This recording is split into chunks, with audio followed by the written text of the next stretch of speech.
السلام عليكم، ازيكم يا شباب؟ عاملين ايه؟ يا رب تكونوا بخير. هنكمل النهارده مع بعض سلسلة مراجعات ليالي الامتحان في مادة اللغة العربية سنة أولى إعدادي. محضر لكم النهارده معانا مراجعة مهمة جدا فيها أسئلة مهمة، عايزك تركز معايا وتتابع الفيديو من أوله لآخره عشان تحقق أكبر قدر ممكن من الاستفادة من مراجعة النهارده. بس في البداية ما تنساش لو أول مرة تتفرج علينا انزل تحت اشترك في القناة وفعل زر الجرس على الكل عشان يوصلك كل جديد، وما تنساش تدعمنا بلايك لان لايكاتكم وتعليقاتكم هي اكتر حاجه بتشجعنا وتدعمنا ان احنا ننزل لكم فيديوهات اكتر واكتر واكتر. برضو في البدايه يا شباب حابب اشكر مستر جمعه لان هو في الحقيقه هو اللي عد مجموعه الاسئله دي، فهي عجبتني فحبيت ان انا اشاركها معاكم، فبنحب ان احنا نشكره على مجموعه الاسئله دي ونسال ربنا ان هي تكون في ميزان حسناته. طيب نسمي الله كده مع بعض ونقول بسم الله. بسم الله. اول حاجه هنا عندي القراءه، عندي من موضوع هيا نشجع باخلاق كريمه. بيقول لك هنا لا شك أن كرة القدم تحتل المرتبة الأولى عالميا في جذب قلوب الناس وعقولهم وعندما يبدأ الحديث عن بطولات. طيب أول حاجة بيقول لي هات مرادف المرتبة وجمع الحديث ومضاد عالميا. طيب أول حاجة معنى كلمة المرتبة عندي هيكون إيه؟ طبعا معنى كلمة المرتبة هيكون عندي المكانة والمنزلة. طيب جمع كلمة الحديث، جمع كلمة الحديث هيكون عندي الأحاديث. طيب مضاد كلمة عالميا هيكون عندي محليا. طيب ما المرتبة التي تحتلها كرة القدم عالميا؟ هقول تحتل المرتبة الأولى عالميا في جذب عقول وقلوب الناس. طبعا زي ما انت شايف السؤال ده كده معايا إجابته في القطعة. دايما كده أي سؤال قراءة إن شاء الله بيجي لك منه إيه؟ السؤال بتكون إجابته في القطعة بتكون يعني مضمونة. طيب السؤال جيم بيقول لك ما مخاطر التعصب الكروي اجتماعيا؟ طيب هنا هقول عندي إيه؟ مخاطره الاجتماعية عندي يؤدي إلى نشر حالة من الفوضى والعنف في المجتمع. طيب السؤال ده بيقول لك بما أوصت منظمة الصحة العالمية وما الذي أثبتته الدراسات الطبية؟ هقول عندي إيه؟ أوصت بعدة نصائح اللي هي زي إيه؟ تجنب المخاطر الصحية التي تنتج عن التعصب الكروي، وأثبتت معذرة أن الجو المشحون بالحماس والاهتمام والانفعال والتوتر يزيد من إفرازات هرمونات التوتر من الغدد الصماء إلى الدورة الدموية. طب السؤال اللي بعده بيقول لك من أهم البطولات العالمية نقط ونقط. طبعا عندي كأس العالم وكأس الأمم الأوروبية وكأس الأمم الإفريقية. طيب تعال نشوف مع بعض تاني درس قراءة. برضو خلي بالك معانا بيجي في الامتحان درس قراءة واحد، بس احنا هنا جايبين قطعتين قراءة بحيث ان انت تتدرب على اكبر قدر ممكن من القطع. طيب هنا بيقول لك والعجيب ان نور رسمت الحدود الخارجيه للوطن العربي بشكل دقيق لكنها لم ترسم الحدود الداخليه بين الاقطار العربيه. بيقول لك هنا معنى كلمه دقيق ايه؟ طبعا معنى كلمه دقيق هتكون عندي متقن ومحكم. طيب مقابل كلمة الخارجية هتكون ايه؟ مقابل كلمة الخارجية هتكون عندي هي الداخلية. طيب مفرد الأقطار هيكون ايه؟ مفرد كلمة الأقطار هيكون عندي هو القطر. طب السؤال ب بيقول لك ما الشيء العجيب الذي فعلته نور في امتحان الجغرافيا؟ هقول أنها رسمت الحدود الخارجية للوطن العربي بشكل دقيق لكنها لم ترسم الحدود الداخلية للأقطار العربية. طب السؤال جي بيقول لك هنا ما وجهة نظر نور؟ هنا حولي أنها تتمنى أن تزول الحدود بين أجزاء الوطن العربي وأن تصبح الدول العربية أمة عربية واحدة. طب السؤال دال بيقول لك كيف أثبتت نور لمعلمة الجغرافيا قدرتها على إجابة السؤال؟ هقول هنا تناولت ورقة ورسمت عليها الحدود بين الدول العربية بطريقة صحيحة. طيب السؤال هي بيقول لك ضع علامة صح أو خطأ. بيقول لك رسمت نور الحدود الداخلية بشكل دقيق. طبعا هنا الكلام ده هنا عندي غلط، بل هي رسمت إيه؟ رسمت الحدود الخارجية. طيب بعد كده عندي من موضوع رحلات تاريخية. بيقول لك عاد الشيخ رفاعة إلى مصر ليعمل مدرسا للترجمة فكان أول مترجم مصري قام بترجمة كثير من الكتب في مجال الهندسة والعلوم العسكرية. بيقول لك أول حاجة عندي معنى كلمة عاد ومضاد أول وجمع مجال. طيب معنى كلمة عادة يعني رجع أو أتى. طيب مضاد أول هيكون عندي آخر. طيب وجمع كلمة مجال هيكون عندي إيه؟ الإجابة هي مجالات. طيب السؤال ب بيقول لك ألف رفاعة كتابا في فرنسا فما هو وعلى ما يحتوي؟ هقول تلخيص الإبريز، تخليص معذرة الإبريز في تلخيص باريس. طيب كان عندي إيه؟ مليء بالملاحظات الدقيقة حيث لفت انتباه رفاعة شوارع باريس ونظام أرصفتها وتنسيق أشجارها. طيب السؤال جيم وضح دور رفاعة في خدمة الصحافة المصرية. هقول أسس أول صحيفة عربية تصدر في مصر وأسماها الوقائع المصرية. طيب بيقول لك هنا ولد رفاعة عام 1800 ولا 1801 ولا 1802؟ طبعا ولد رفاعة الطهطاوي عام 1801. طيب بعد كده عندي من موضوع من قصص القرآن الكريم. بيقول لك هو بعد يومين من إبحار السفينة تغير الجو فجأة وهبت عاصفة شديدة جعلت الموج يرفع السفينة ويهوي بها حتى أوشكت على الغرق. بيقول لك أول حاجة عايزين مرادف كلمة إبحار ومضاد هبت وجمع كلمة عاصفة. طيب أول حاجة عندي مرادف كلمة إبحار هتكون عندي إيه؟ هتكون هي عندي إقلاع. طيب مضاد هبت هتكون عندي سكنت وهدأت. طيب جمع كلمة عاصفة هتكون عندي الإجابة إيه؟ هتكون عندي الإجابة عواصف. طيب السؤال به بيقول لك لماذا غادر سيدنا يونس عليه السلام القرية؟ هقول لأنه أدركه اليأس من هداية أهل قريته. طيب السؤال جه بيقول لك ماذا فعل النبي يونس داخل بطن الحوت ولماذا؟ هقول كان يستغفر ربه ويطلب عفوه ويردد لا إله إلا أنت سبحانك إني كنت من الظالمين. طب كده أنا جاوبت نص السؤال، فاضل لي عندي إن أنا أجاوب على لماذا. هقول هنا ليتقبل الله منه ويعفو عنه. طيب السؤال هنا دلل على أن الله تقبل توبة سيدنا يونس. هقول أمر الله الحوت أن يصعد إلى سطح البحر ويضع يونس عليه السلام على الأرض. طيب هنا السؤال بيقول لك القرية التي أرسل إليها يونس هل نينوى ولا ثمود ولا عاد؟ طبعا هنا اسم القرية إيه؟ هنا عندي اسمها نينوى. طيب بعد كده عندي مجموعة أسئلة على قصة عقبة ابن نافع. بيقول لك هنا لماذا فكر عقبة في بناء مدينة القيروان وبما كانت تسمى قديما؟ هقول هنا عندي فكر في بناء مدينة القيروان لتنظيم الجيش وتضم الجيش بأمتعته وأسلحته وتكون في نفس الوقت عاصمة للدولة الإسلامية معذرة. طب بما كانت تسمى قديما كانت تسمى بقامونية.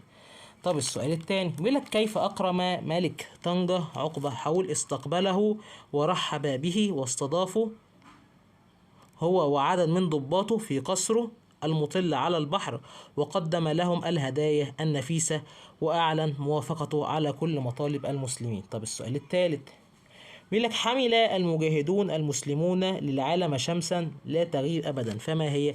هقول شمس القرآن الكريم والأخلاق الفاضلة. طب السؤال 4 فكر عقبة في فتح الأندلس فبما نصحوا ملك طنجة ولماذا؟ هقول نصحوا بعدم الاشتباك مع القوط. ليه؟ لأن قواتهم تفوق قوة المسلمين آلاف المرات ونصحوا إن كان يريد مواصلة الفتوحات يبدأ بفتح السوس الأدنى والأقصى. طيب هنا السؤال الخامس بيقول لك علل اختيار عمرو ابن العاص لعقبة ابن نافع لمواصلة الفتوحات. هنا هقول ليه؟ هقول لأنه ماهر في فنون الحرب وخبير بشؤون القبائل البربرية والروم. ليه؟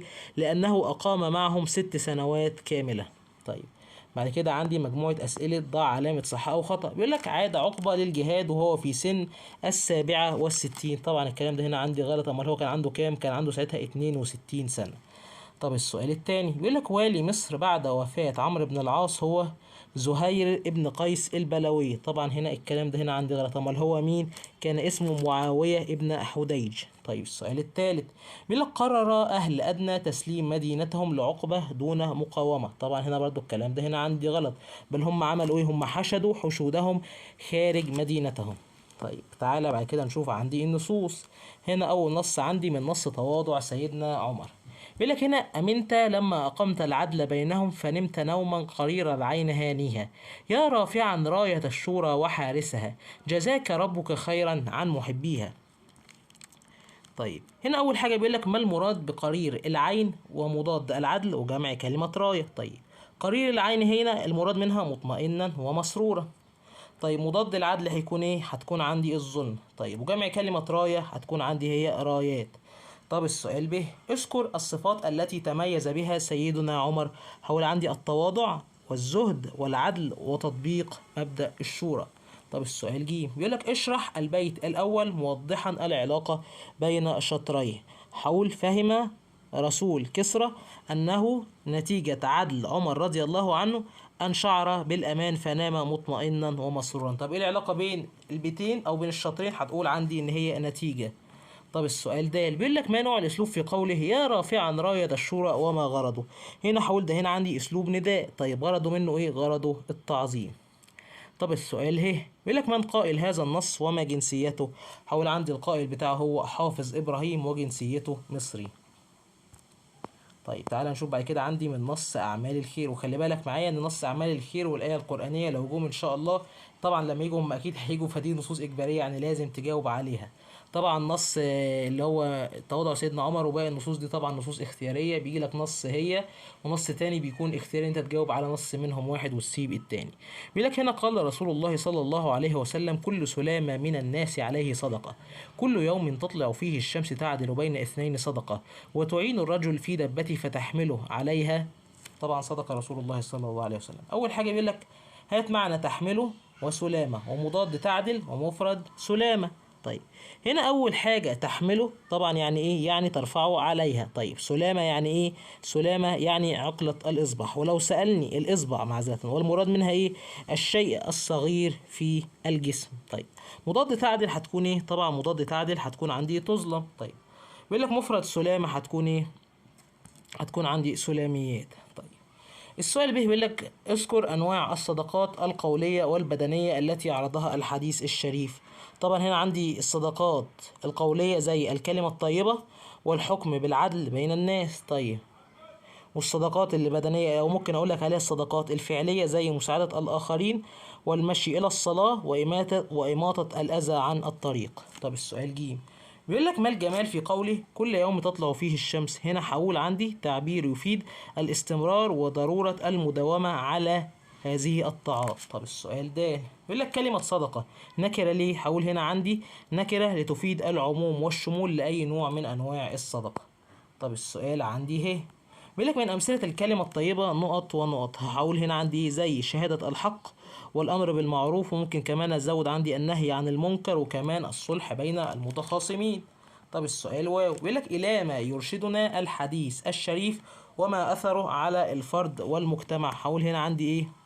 هقول هنا عندي يدعو إلى فعل الخيرات وشكر الله على نعمه. طب وأثره يسعد الفرد ويصبح المجتمع صالحا وراقيا. طيب تعال نشوف النص اللي بعده. هلاقي هنا عندي مجموعة أسئلة على نص كن بلسما. بيقول لك هنا إيه؟ بيقول لك كن بلسما إن صار دهرك أرقما، وحلاوة إن صار غيرك أعلقما، أحسن وإن لم تجز حتى بالثنى، أي الجزاء الغيث يبغى إن هما. طيب يقول لك أول حاجة هات مرادف كلمة هما وجمع الغيث ومضاد الثنى. طبعا هنا عندي هما يعني سال وسقط. طيب جمع كلمة الغيث هيكون عندي الغيوث والأغياث. طيب مضاد الثنى هيكون عندي ايه؟ الجحود او الندم. طيب السؤال بيقول لك بما نصح الشاعر الانسان في البيتين؟ هقول ان يكون محسنا ومقدما الخير للاخرين دون ان ينتظر الجزاء. طيب السؤال بيقول لك ما الجمال في قوله اي الجزاء الغيث يبغى ان همي؟ طيب هنا هقول ايه؟ هقول ده هنا عندي اسلوب استفهام غرضه ايه؟ غرضه النفي، حيث يصور الغيث بانسان يعطي ولا ينتظر الجزاء. طب السؤال اللي بعده بيقول لك كيف برهن الشاعر على دعوته؟ هقول برهن على ذلك بمثال المطر لا ينتظر جزاء من الإنسان. طب السؤال بيقول لك بين أثر التسامح في حياة الإنسان؟ هقول تنتشر السعادة والسلام والأمن والأمان بين الناس. طيب تعال نشوف النص اللي بعده. هنا عندي نص التعاون. بيقول لك هنا يقال كانت قرية معمورة بأهلها بالغنى مغمورة، فنضب النبع ومات الزرع وغلب الحزن وسال الدمع. بيقول لك هنا هات مضاد كلمة معمورة. طبعا مضادها هيكون ايه؟ خالية أو مهجورة. طيب مرادف كلمة نضبة؟ طبعا مرادفها هيكون عندي ايه؟ هيكون جافة. طيب مرادف مغمورة هيكون ايه؟ هيكون عندي هي مملوءة. طيب السؤال بيقول لك كيف كان حال أهل القرية؟ هقول كانت عامرة بأهلها وكان الخير يغمرها أو يملؤها. طيب السؤال بيقول لك ما المشكلة التي واجهتها القرية وكيف تغلبوا عليها؟ هقول جفاف مصدر الماء. طيب ازاي تغلبوا عليها؟ هقول تشاوروا فيما بينهم فاقترح الشيوخ بناء سد واقتنع الشباب بذلك ونفذوا هذا الاقتراح. طيب السؤال بيقول بيقول لك أيهما أجمل، مات الزرع ولا جف الزرع ولماذا؟ هقول طبعا عندي الإجابة، احنا متعودين إن دايما الحاجة اللي جت في النص هي اللي أحسن، اللي هي إيه؟ اللي هي مات الزرع. طب لماذا؟ هقول لأنه تعبير يدل على شدة الخسارة وعدم العودة للحياة مرة أخرى. طيب تعال نشوف النص اللي بعده. هنا عندي من الآية القرآنية، طبعا عندي من نص حق الآخر. بيقول لك قال تعالى: أعوذ بالله من الشيطان الرجيم، بسم الله الرحمن الرحيم.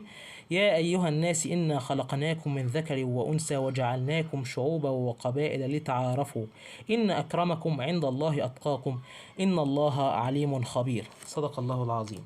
بيقول لك أول حاجة عايزين معنى كلمة أكرمكم، وعايزين جمع كلمة ذكر ومضاد أكرمكم. طبعا هنا عندي الإجابة هتكون إيه؟ أكرمكم هتكون عندي أفضلكم وأقربكم إلى الله. طيب جمع كلمة ذكر هتكون عندي هي ذكور. طيب مضاد أكرمكم هتكون إيه؟ هتكون عندي الإجابة أسوأكم. طيب السؤال به بيقول لك ما مقياس المفاضلة بين الناس عند الله؟ هنا حولي التقوى والعمل الصالح. طب السؤال ج بيقول لك لماذا جعلنا الله شعوبا وقبائل؟ حول للتعارف والتآلف وإقامة علاقات ومصالح مشتركة. طب السؤال د يا أيها الناس ما نوع هذا الأسلوب وما غرضه؟ هقول هنا عندي أسلوب نداء غرضه التنبيه. طيب السؤال ه بيقول لك الظن والتجسس والغيبة أمراض خطيرة، اكتب الآية الدالة على هذا. هقول أعوذ بالله من الشيطان الرجيم، بسم الله الرحمن الرحيم. يا أيها الذين آمنوا اجتنبوا كثيرا من الظن إن بعض الظن إثم ولا تجسسوا ولا يغتب بعضكم بعضا أيحب أحدكم أن يأكل لحم أخيه ميتا فكرهتموه. صدق الله العظيم. طيب تعالى بعد كده نشوف عندي قطعة نحوية. أول حاجة طبعا عندي في النحو بيقول لي إيه؟ تحتفل مصر في أول مايو من كل عام بعيد العمال، حيث يكافئ المخلصون اعترافا بدورهم في نهضة البلاد، وقد علمنا العمل وقد علمنا العمل شرفا، فمن يتقن عمله يرضى الله عنه وينال ثوابا عظيما. طبعا أول حاجة عندي هي الإعراب. طيب أول حاجة هنا جايب لي كلمة مصر، عايزين نعربها. زي ما اتفقنا يا شباب في الفيديوهات اللي فاتت إن أي كلمة عشان أقدر أعربها لازم أرجع أبص وراها. هنا هلاقي كلمة مصر، طب قبلها إيه؟ قبلها كلمة تحتفل. طيب هسأل نفسي تحتفل ده هنا عندي اسم ولا فعل؟ هتقولي لا يا مستر ده فعل. أقول لك خلاص طالما فعل يبقى الفعل عايز إيه؟ عايز فاعل وعايز مفعول به. تمام؟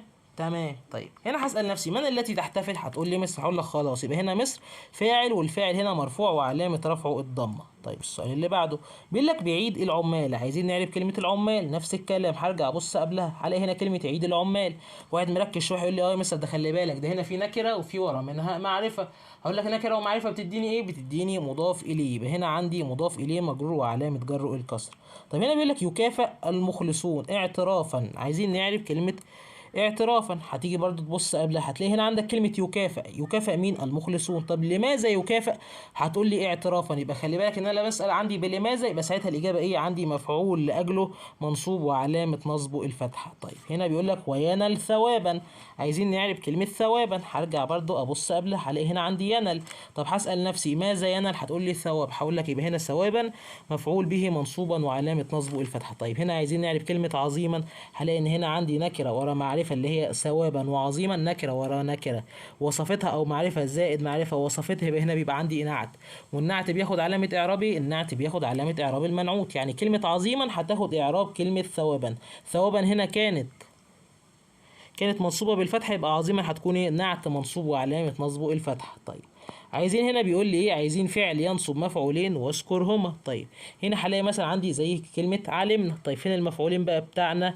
هلاقي هنا عندنا مثلا كلمة العمل، وهلاقي برضو كلمة هنا شرفا، دي هنا عندي المفعولين. طيب السؤال اللي بعده بيقول لك عايزين اسلوب شرط واذكر اجزائه. هنا هقول لي فمن يتقن عمله يرضى الله عنه. طبعا هنا عندي من، ده هنا عندي أداة الشرط. طب يتقن ده هنا عندي فعل الشرط. يرض ده هنا عندي جواب الشرط. طيب عايزين هنا فعل مبنيا للمجهول وعين نائبه. طيب هنا هلاقي هنا عندي ايه؟ يكافئ المخلصون، ده هنا عندي الفعل المبني للمجهول. طيب فين نائب الفاعل بتاعه؟ هو كلمة المخلصون. طيب عايزين فعل صحيح واخر معتل. طب لو حد مش عارف ايه هو الفعل الصحيح، والحروف او معذرة هو الفعل اللي هو في الماضي بتاعه خلا من حروف العلة. اللي هي ايه حروف العلة؟ اللي هم بنختصرهم في كلمة واي، اللي هم الواو والالف واليه. طيب لو جينا ندور على فعل صحيح هنلاقي عندي ايه؟ هنلاقي هنا زي كلمة ايه؟ زي كلمة علمنا، الماضي بتاعها ايه؟ علمة، طبعا ما فيهاش اي حرف من حروف العلة. طيب هنا ايه؟ لو جيت ادور على فعل معتل هلاقي عندي مثلا زي ايه؟ هلاقي عندي زي ايه؟ هلاقي مثلا عندي فعل زي يرد اللي هو اصله ايه؟ اللي هو اصله رضى. طيب بعد كده عايزين رقم 5 بيقول لك عايزين فعل بينصب مفعولا واحدا. طيب هنا هلاقي ايه؟ هنا مثلا ممكن الاقي ايه؟ ممكن الاقي يتقن. طيب السؤال اللي بعده بيقول لك عايزين فعل لازم واخر متعدي. فعل لازم هتلاقي ايه؟ هتلاقي مثلا عندك هنا تحتفل. طب فين الفعل المتعدي ايه؟ هلاقي هنا مثلا عندي فعل زي يتقن، ممكن الاقي فعل زي علمنا. تمام، اي حاجه من دول. طيب السؤال بعد كده عندي جيم، بيقول لك يخشى الله ينال رضاه. بيقول لك هنا اربط بين الجملتين بأداة شرط. طب ممكن اقول لنفسي ايه؟ من. وخلي بالك هنا بقى لما تيجي تحط لي فعل يخشى هتحذف منه الياء. ليه؟ لان اخره حرف عله، وهنا هيبقى مجزوم. مجزوم بايه؟ بحذف حرف العله. وخلي بالك برضو من فعل ينال، لما تلاقي عندك حرف من حروف العله اللي هو قبل الاخير تكتبه لي ايه؟ تشيل الحرف ده، هتبقى ساعتها ايه؟ من يخشى الله ينال رضاه. طيب السؤال اللي بعده بيقول لك حسبت الطالبين متفوقين. بيقول لك احذف الفعل. طيب هنا لما احذف الفعل هتبقى ايه؟ ساعتها هتبقى معايا ايه؟ الطالبان متفوقان. يبقى ساعتها هتبقى عندي مبتدا وخبر، جمله اسميه عاديه خالص. طيب هنا بيقول لك قيل الحق ابن معذره الجمله للمعلوم. مثلا ساعتها ممكن اقول ايه؟ قال الرجل مثلا الحق، او ممكن تقول لي الولد او اي حاجه. طبعا هي هتاخد على نفس الدرجه، بس المهم تبقى عارف ايه الفكره. طيب اخر سؤال بقى معانا بيقول لك كافأ المدير المعلمين ابن الفعل للمجهول. ساعتها هكتب ايه؟ هكتب ساعتها كوفئ معذره، هكتب كوفية. بس خلي بالك بقى معايا ان انا هنا معايا طبعا اتفقنا ان احنا لما بنيجي نبني الجمله للمجهول بحذف منها الفاعل. فساعتها هنا هيبقى عندي ايه؟ كلمه المعلمين دي هتبقى نائب الفاعل، ونائب الفاعل بيبقى عندي مرفوع. يبقى ساعتها هكتب ايه؟ كوفئ المعلم. ونلاحظ معايا هنا بقت مرفوعه ايه؟ بالواو طبعا، لان هي جمع مذكر سالم. وبكده اعزائي الطلبه نكون وصلنا لنهايه مراجعه النهارده. اتمنى يا رب تكون عجبتكم. ما تنساش لو عجبك الفيديو تدعمنا بلايك وتشترك في القناه وتشير الفيديو مع صحابك. وطبعا لو اي حد حابب يستفسر عن اي حاجه يقدر يكتب لي تحت في الكومنتات، وهرد عليه ان شاء الله في اقرب وقت. والسلام عليكم ورحمه الله وبركاته.